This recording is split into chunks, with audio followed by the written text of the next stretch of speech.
Good morning student. आज हम alternating current chapter start करने जा रहे हैं। अल्टरनेटिंग करंट के बारे में हम डिस्कस करेंगे, ठीक है। अल्टरनेटिंग करंट के जो बेसिक कॉन्सेप्ट हैं, अल्टरनेटिंग करंट क्या होता है, उसकी मीन वैल्यू क्या होती है, उसकी एवरेज वैल्यू क्या होती है, उसकी आरएमएस वैल्यू क्या होती है, इन सब चीज़ों को आज हम डिस्कस करेंगे। उसके बाद जो नेक्स्ट टॉपिक होंगे उन्हें अगली क्लास में कवर करेंगे, ठीक है। तो पहले आज चैप्टर का जो नाम है वो है हमारा अल्टरनेटिंग करंट। अल्टरनेटिंग करंट, जैसा कि आपको वर्ड ही सजेस्ट कर रहा है कि करंट आपका अल्टर हो रहा है। अल्टर हो रहा है यानी कि चेंज हो रहा है, जैसा कि डायरेक्ट करंट की तरह नहीं। डायरेक्ट करंट और अल्टरनेटिंग करंट में पहले डेफिनेशन का अंतर समझ लेते हैं। एक्चुअली इनमें अंतर क्या होता है, जैसे अगर हम करंट लिखें, करंट वर्ड हमारा दो टाइप के करंट को डिस्क्राइब कर सकता है।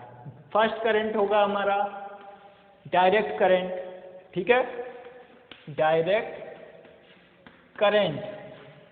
और जो दूसरा वर्ड हमारा देगा वो होगा हमारा अल्टरनेटिंग करंट। Alternating current. अब इन दोनों में अंतर क्या क्या हो सकते हैं उन्हें हम समझने की कोशिश करेंगे। जैसे डायरेक्ट करंट है, तो जैसा कि वर्ड ही सजेस्ट कर रहा है कि ये टाइम के साथ साथ चेंज नहीं हो रहा है। टाइम के साथ साथ जो करंट चेंज नहीं होते हैं उन्हें हम डायरेक्ट करंट बोलते हैं, ठीक है। फॉर एग्जाम्पल, ये हमने ग्राफ बनाया है, यहाँ पर एक्स एक्सिस पे हमने टाइम लिख दिया है, वाई एक्सिस पे हमने करंट लिख दिया या फिर वोल्टेज लिख दिया है, ठीक है। तो वो करंट या वोल्टेज टाइम के साथ वेरी नहीं हो रहा है, टाइम के साथ वही है, कांस्टेंट वैल्यू इसकी प्रोसीड कर रही है टाइम के साथ साथ, ठीक है। तो यहाँ पर जो ओमेगा होगा, ओमेगा क्या होता है एक्चुअली, जो आपका 2π/t होता है, ओमेगा का फार्मूला होता है 2π/t। यहाँ पर जो ओमेगा होगा वो 0 होगा, ठीक है। यहाँ ओमेगा 0 होगा, यानी कि यहाँ पर एंगुलर फ्रीक्वेंसी कुछ नहीं है, एंगुलर फ्रीक्वेंसी नहीं है, क्योंकि ये डायरेक्ट करंट हमारा, ठीक है। डायरेक्ट करंट में एंगुलर फ्रीक्वेंसी 0 होती है, ठीक है। अब हम बात करते हैं अल्टरनेटिंग करंट में। अल्टरनेटिंग करंट कौन से करंट होते हैं, जो हमारे टाइम के साथ साथ चेंज होते रहते हैं, जिनका करंट या वोल्टेज की वैल्यू टाइम के साथ साथ चेंज होती रहती है, उन्हें हम अल्टरनेटिंग करंट बोलते हैं। फॉर एग्जांपल, ये हमने ग्राफ बनाया हुआ है, ये हमारा अल्टरनेटिंग करंट का ग्राफ है। पहले यहाँ पर क्या हुआ, यहाँ पर एक जगह ऐसी आई जहाँ पर करंट की वैल्यू आपकी मैक्सिमम हो गई, ठीक है। फिर एक जगह ऐसी आई जहाँ पर करंट की वैल्यू मिनिमम हो गई। फिर एक जगह ऐसी आ रही है जहाँ पर करंट की वैल्यू 0 तक हो रही है, ठीक है। यहाँ पर करंट मैक्सिमम हो गया, यहाँ पर करंट मिनिमम हो गया, यहाँ पर 0 हो रहा है, ठीक है। और ये ग्राफ तो आप भली भांति परिचित हो गई कि ये ग्राफ किसका ग्राफ होता है, ये हमारा साइन का ग्राफ होता है, ठीक है। यहाँ से ग्राफ स्टार्ट कर देंगे तो वो हमारा कॉस का ग्राफ हो जाएगा, ठीक है। और ओवरऑल इसे हम बोल सकते हैं कि हमारे साइनोसॉइडल ग्राफ हैं। साइनोसॉइडल ग्राफ मतलब जो साइन का फंक्शन होते हैं उन्हें हम साइनोसॉइडल ग्राफ बोल सकते हैं, ठीक है। तो आई थिंक ये ग्राफ आपको समझ में आया होगा। यहाँ पर जो एंगुलर फ्रीक्वेंसी होती है ओमेगा = 2π/t, ठीक है। यानी कि जो 2π है और यहाँ पर t है, t होता है टाइम पीरियड। टाइम पीरियड क्या होता है, जिस मान लो इस पॉइंट से ग्राफ हमारा शुरू हुआ, इसी पॉइंट पर दोबारा आ रहा है, इस पॉइंट से शुरू होकर इसी पॉइंट पे दोबारा आ रहा है, उसके बीच में जो टाइम इंटरवल है उसे हम बोलेंगे टाइम पीरियड। यानी कि एक कंप्लीट साइकिल को कवर करने में कितना टाइम लग रहा है उसे हम बोलते हैं टाइम पीरियड। यहाँ पर ओमेगा है 2π/t, यानी कि यहाँ पर अल्टरनेटिंग करंट में एंगुलर फ्रीक्वेंसी कुछ ना कुछ होती ही है, ठीक है। ये बेसिक अंतर है। अब यहाँ पर एक चीज़ और हम समझ लेते हैं, जो आपका अल्टरनेटिंग करंट है उसे हम किस फॉर्मेट में लिख सकते हैं, I = I0 sin ωt। यानी कि ये अपना टाइम के साथ साथ वेरी कर रहा है, टाइम के साथ साथ इसकी वैल्यू चेंज हो रही है, ठीक है। और ये साइन के फंक्शन में चेंज हो रही है। इसकी मैक्सिमम वैल्यू I0 है तो हमने I0 यहाँ लिखा है, और साइन का फंक्शन है ये, तो sin ωt लिखा हुआ है, ठीक है। और वैसे ही इसकी value I = I0 cos ωt भी हो सकती है, यानी कि cos का भी फंक्शन हो सकता है हमारा अल्टरनेटिंग करंट, ठीक है। तो ये चीज़ क्लियर हुई होगी। अल्टरनेटिंग करंट और डायरेक्ट करंट का जो बेसिक अंतर है वो हमने बताने की कोशिश की। अल्टरनेटिंग करंट में क्या था, ग्राफ आपका एक बार पीक वैल्यू अचीव कर रहा था, एक बार लोएस्ट वैल्यू अचीव कर रहा था, ठीक है। एक जगह ग्राफ की वैल्यू 0 भी आ रही थी करंट की वैल्यू, तो ये हमारा बेसिक अंतर है अल्टरनेटिंग करंट और डायरेक्ट करंट में, ठीक है। अब एक्चुअली अगर हम देखें डे टू डे लाइफ में, तो जो हमारा घरों में सप्लाई होता है करंट, वो होता है हमारा अल्टरनेटिंग करंट, और जो अपनी बैटरी वगैरह में स्टोर होकर रखता है करंट, उसे हम डायरेक्ट करंट बोल सकते हैं, ठीक है। बेसिक अंतर यही है अपना। करंट की वैल्यू जब अगर अपने टाइम के साथ साथ चेंज हो रही है तो उसे हम अल्टरनेटिंग करंट बोलेंगे, और टाइम के साथ साथ नहीं चेंज हो रही है तो उसे हम डायरेक्ट करंट बोलेंगे, ठीक है। ये तो हो गया इनके बारे में थोड़ी सी बेसिक सी बातें। अब हम जो इसके डेरिवेशन है, मेन डेरिवेशन है, मेन डेरिवेशन कौन कौन से डेरिवेशन आते हैं आपके, एक तो हमें आरएमएस वैल्यू फाइंड आउट करनी होती है, कभी मीन वैल्यू फाइंड आउट करनी है। तो पहले हम इसकी बात करते हैं मीन वैल्यू, मीन और average value of alternating current, ठीक है। वैल्यू ऑफ एसी, एसी यानी कि अल्टरनेटिंग करंट की जो मीन वैल्यू होगी या एवरेज वैल्यू होगी वो क्या हो सकती है, ठीक है।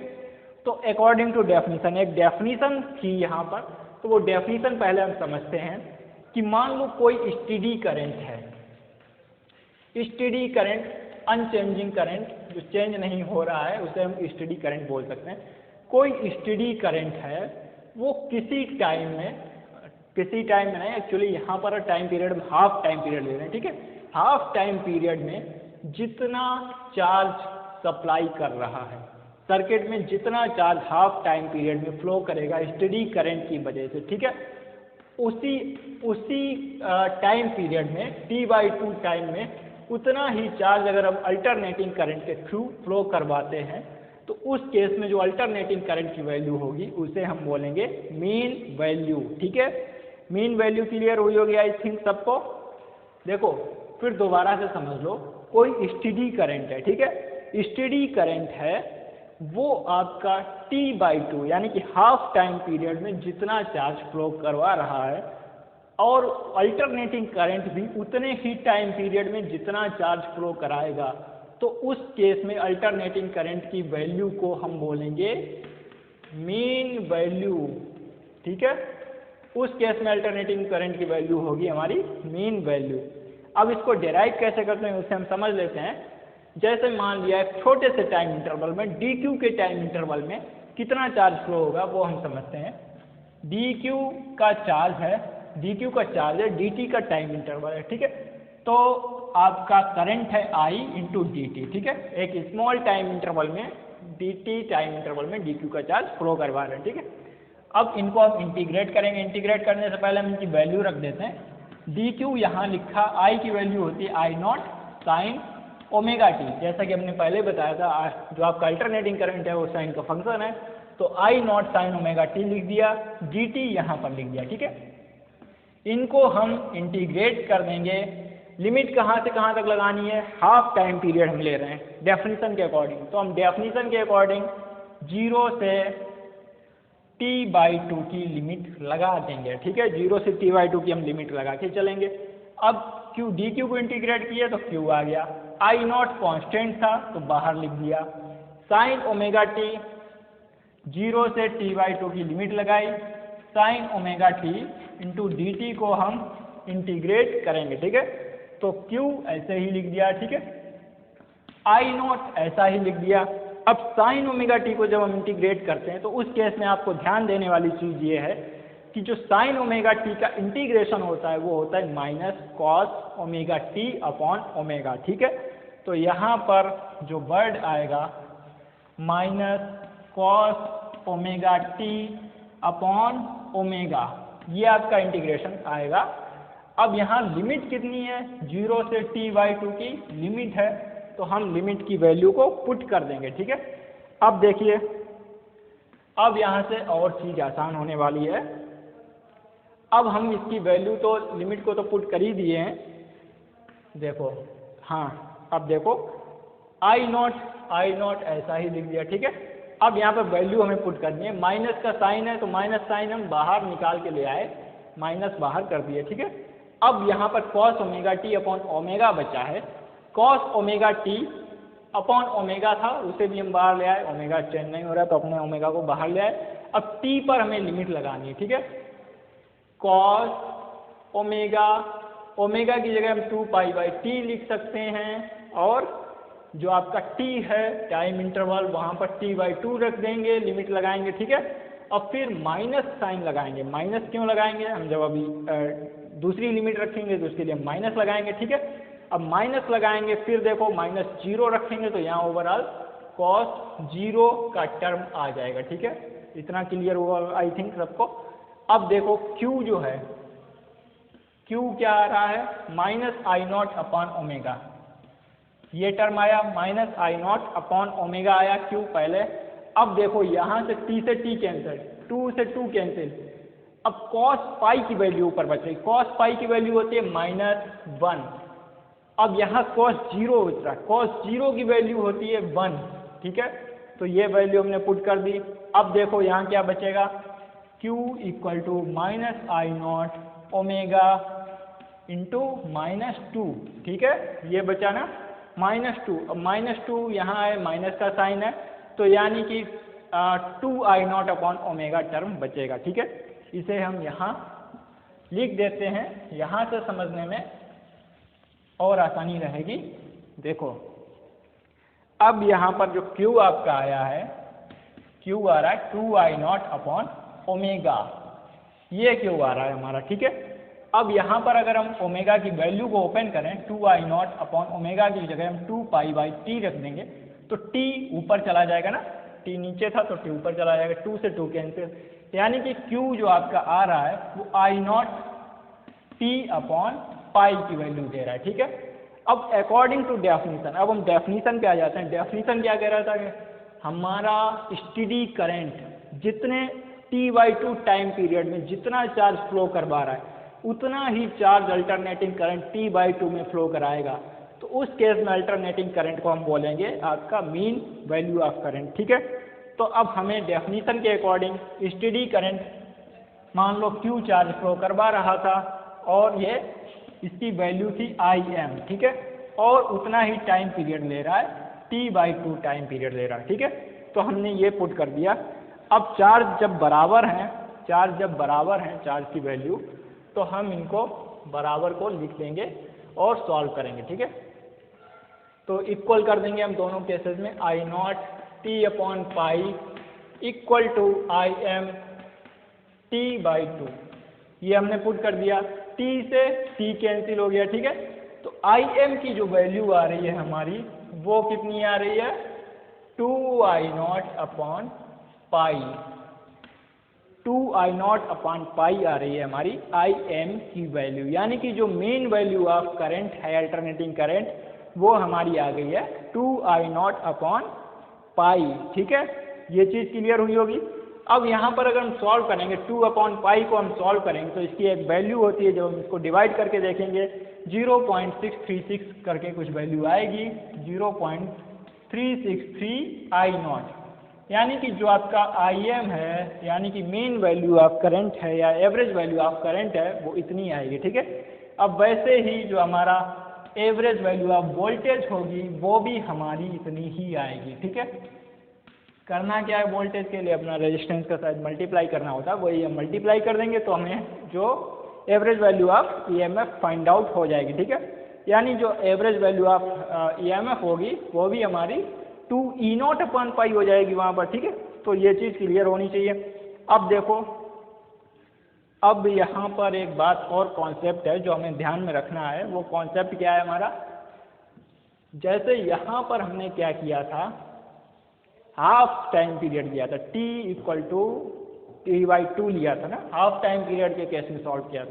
अगर हम यहाँ पर फुल टाइम पीरियड यानी कि t का टाइम ले लें, कंप्लीट साइकिल का टाइम, तो उस केस में हमारी जो अल्टरनेटिंग वैल्यू, अल्टरनेटिंग करंट की जो एवरेज वैल्यू होगी वो 0 होगी। 0 क्यों होगी, क्योंकि जब हम अपना ग्राफ बनाते हैं तो एक टाइम पीरियड में जितना आपका इंक्रीज कर रही है करंट की वैल्यू उतनी ही हाफ टाइम पीरियड के बाद डिक्रीज कर रही है, यानी कि ओवरऑल इनकी वैल्यू 0 हो जाएगी। इसीलिए हम हाफ टाइम पीरियड में वैल्यू को कैलकुलेट कर रहे थे।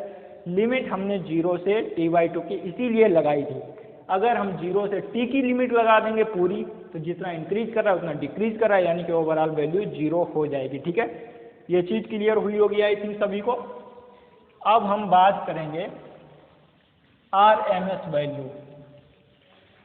अब हम बात करेंगे रूट मीन स्क्वायर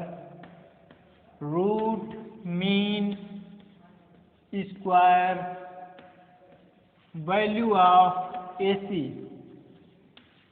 यानी कि अल्टरनेटिंग करंट की रूट मीन स्क्वायर वैल्यू क्या होगी, उसे हम फाइंड आउट करने की कोशिश करेंगे।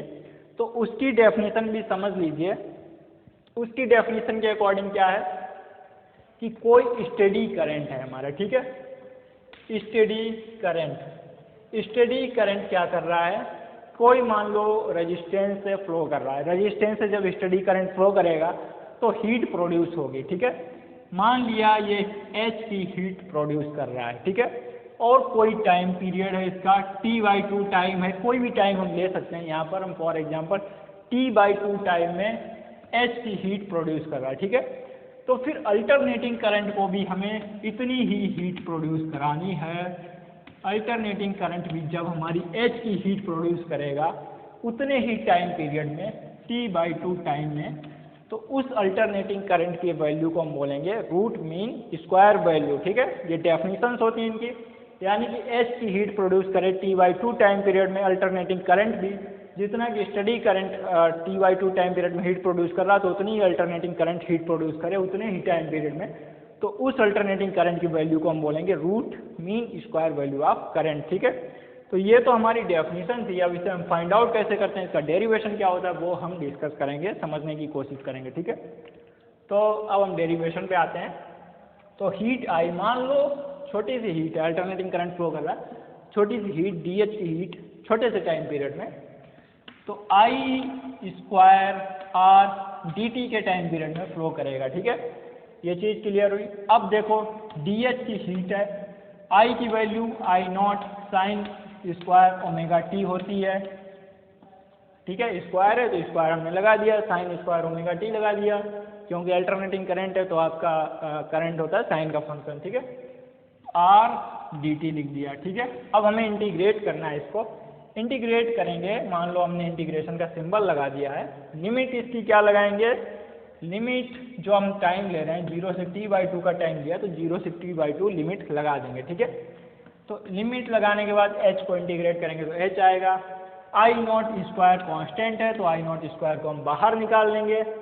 अब R भी कॉन्स्टेंट है तो R को भी बाहर निकाल लेंगे। बचेगा क्या, sign square omega T into D T, ठीक है। इसको इंटीग्रेट करना है 0 से T/2 में sign square omega T into D T, इसको इंटीग्रेट करना है। अब इसको साइन स्क्वायर ओमेगा टी को इंटीग्रेट करने के लिए हमें एक कॉस के फार्मूले की जरूरत पड़ती है।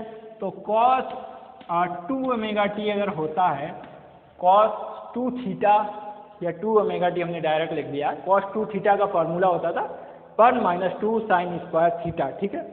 तो यहाँ पर अगर हम उसी फार्मूले को लिखें तो 1 - 2 साइन स्क्वायर थीटा की जगह ओमेगा टी लिख रहे हैं तो ओमेगा टी लिख सकते हैं, ठीक है। तो अब देखो साइन स्क्वायर ओमेगा टी क्या हो जाएगा हमारा, साइन स्क्वायर ओमेगा टी।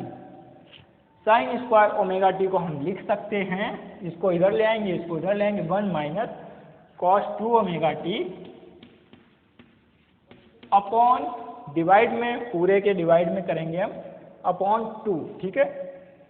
तो ये चीज़ क्लियर हुई होगी, हमने साइन स्क्वायर ओमेगा टी को2 cos ओमेगा टी में कन्वर्ट कर लिया है, ठीक है। अब हम इनकी वैल्यू पुट करेंगे ऊपर वाले फॉर्मूले में और फिर उसको इंटीग्रेट करेंगे। अब देखो यहाँ पर जो H है वो H ऐसे ही लिख दिया हमने, I² R ये लिख दिया। अब इंटीग्रेशन करना है, इसके लिए हम वैल्यू पुट करे दे रहे हैं, ठीक है। 0 से T/2 की लिमिट लगा दी है, यहाँ पर 1 - cos 2 ओमेगा टी है तो ये लिख दिया, अपॉन 2 लिख दिया, इंटू dt है तो dt लिख दिया, ठीक है। इतनी चीज़ क्लियर हुई होगी, यहाँ तक आई थिंक कोई डाउट नहीं होगा आप लोगों को। अब देखो H है, I0 स्क्वायर R लिखा, 2 इधर था तो 2 को हम बाहर भी ला सकते हैं, कांस्टेंट है कोई दिक्कत नहीं। अब 1 dt बच रहा है ना, 1 dt ऊपर बच रहा है, ऐसे लिख देते हैं 0 से T/2 dt, ठीक है। पहला टर्म ये बचा। अब फिर माइनस का साइन है अब बच रहा है 0 से t/2 cos 2 omega T, cos 2 omega T into D T, ये बच रहा है ना, इतना टर्म बच रहा है। अब इनको इंटीग्रेट करें फिर, तो क्या होगा अपना h equal to I naught square R upon 2, D T को इंटीग्रेट करेंगे तो t आ जाएगा और लिमिट रख देंगे t, तो t/2 की लिमिट भी रख के आ जाएगा, ठीक है, t/2 आ गया यहाँ पे। अब जो cos 2 ओमेगा टी है, cos 2 ओमेगा टी का इंटीग्रेशन होता है sin 2 omega T upon 2 omega, ठीक है।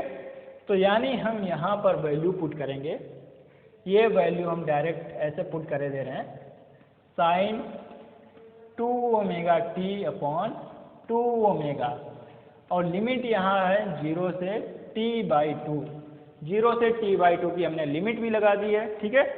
यहाँ तक क्लियर हुआ आई थिंक। अब हम इसको रफ करके यहाँ सॉल्व करने की कोशिश करेंगे, तो देखो कैसे करेंगे हम।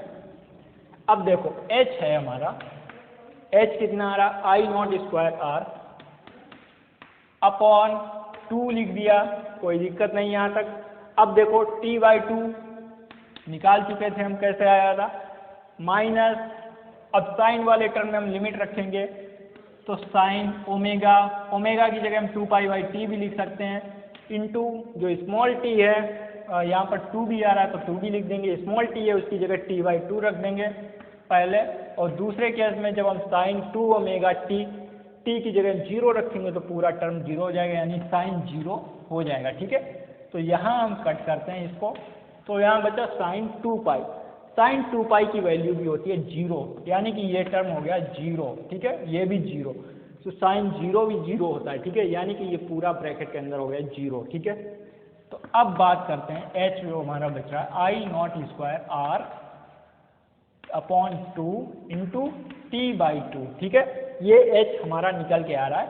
इसकी जो वैल्यू निकल के आ रही है वो कितनी है, I naught square R t/4, यानी कि इतनी हीट हमारी निकल के आ रही है t/2 में अल्टरनेटिंग करंट के थ्रू, ठीक है। तो ये हीट हो गई हमारी। अब हम डेफिनीशन के अकॉर्डिंग समझने की कोशिश करेंगे कि जो हमारी डेफिनीशन बोल रही थी उससे हम RMS की वैल्यू कैसे फाइंड आउट करेंगे, ठीक है।